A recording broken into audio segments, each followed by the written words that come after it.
నమస్తే బోసుకుమరి. పవన్ కళ్యాణ్ గారు జగన్ గారిని ఒక సూటి ప్రశ్న వేశారు. దీనికి ఖచ్చితంగా జగన్మోహన్ రెడ్డి గారు సమాధానం చెప్పే తీరాలి. అదేంటనంటే తిరుమల లడ్డు కల్తీ నెయ్యి ఉంది కదా, దాంట్లో ఆ కేసులో దోషులకు శిక్ష పడాల్సిందే అని పవన్ కళ్యాణ్ గారు అన్నారు. టీడీపీ పాత బోర్డును జగన్ ఎందుకు వెనకేసుకొస్తున్నారు?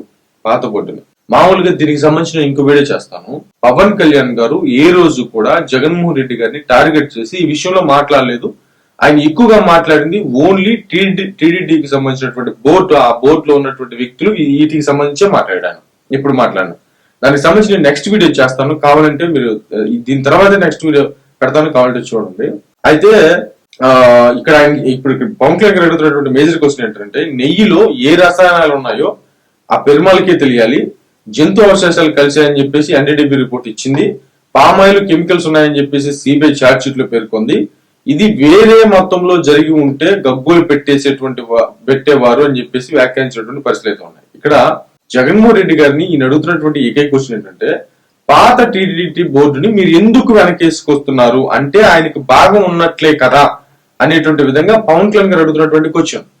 ఇప్పుడు మామూలుగా అయితే ఇది అందరికి సంబంధించి యూనివర్సల్, అందరికి సంబంధించినటువంటి విషయం. ఇది మామూలుగా ఒక దేవాలయంలో అపచారం జరిగితే అసలు దీంట్లో ఇతండవాదాలు ఏమి ఉండకూడదు.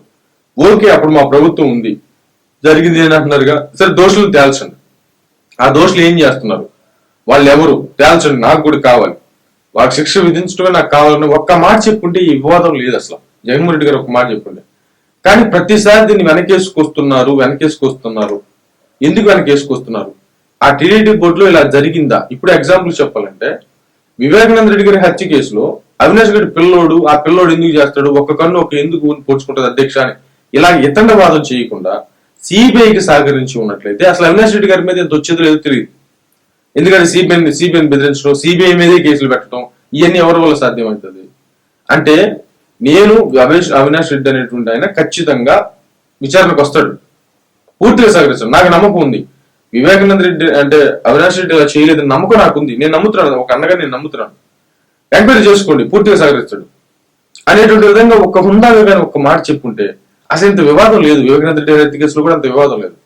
కల్తీ నెయ్యికి సంబంధించిన వివాదం లేదు. టీడీడీ బోర్డులో నిజంగా ఇది తప్పు చేసి శిక్ష పడాల్సిందే, ఇది హిందూ విధానం మీద జరిగినటువంటి దాడి, నేను అసలు ఒప్పుకొని మీరు ఇమీడియట్ గా దాని మీద ఎంక్వైరీ వేసి నిజాలు తేల్చి ఆ దోషులు ఎవరు నాకు చూడాలనుంది, ఖచ్చితంగా వారికి శిక్ష పడాల్సిందే అనేటువంటిది ఒక్క మాట చెప్పుంటే బాగుండేది. అలా కాకుండా ఎందుకు వెనకేసుకొస్తున్నారు, మీకేంటి దీంట్లో సంబంధం అనేటువంటి విధంగా పవన్ కళ్యాణ్ గారు అడుగుతున్నటువంటి ప్రశ్న. మరి ఇది లాజిక్ ఖచ్చితంగా సమాధానం చెప్పి తినాల్సిందే. మరేముంది చూద్దాం. మరి మీరేమంటారు?